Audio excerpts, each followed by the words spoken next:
Pauline Revenat, bonjour. Vous êtes en direct du Palais de Justice de Paris pour BFM TV. C'est une longue journée de procédure qui a donc commencé en début d'après-midi.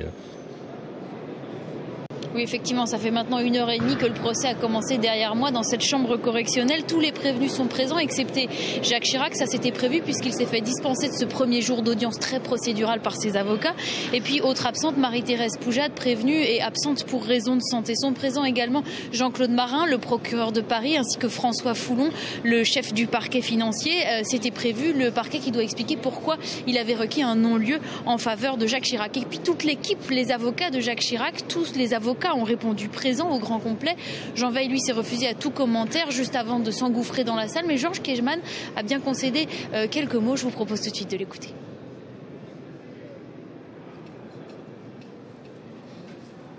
Mon client n'attend rien de l'audience d'aujourd'hui. Encore une fois, il est serein. Son intention est de venir demain. Je suis sûr qu'il sera là demain. C'est tout ce que je peux vous dire. En pleine forme. Il est en forme comme le sont tous les gens de mon âge. Alors Pauline, c'est une question de constitutionnalité qui vient d'ailleurs d'être posée, qui pourrait tout stopper.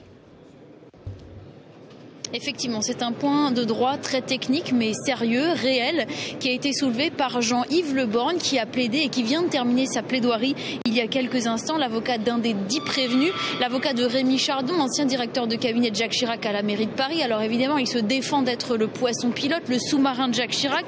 Je ne plaide que pour mon client, dit-il. C'est un point de droit très technique qui porte sur la prescription des faits. Et maintenant, la parole est aux parties civiles. Ensuite, le président du tribunal correctionnel donnera la parole aux avocats de tous les autres prévenus. C'est ce qu'on appelle une question prioritaire de constitutionnalité.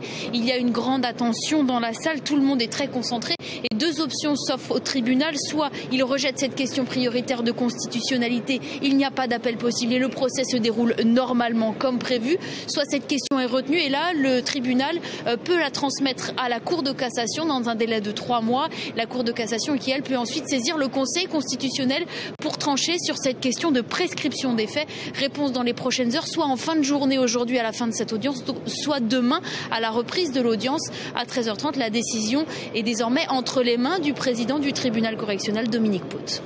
Merci Pauline, merci également à Clément Brisson qui vous accompagne.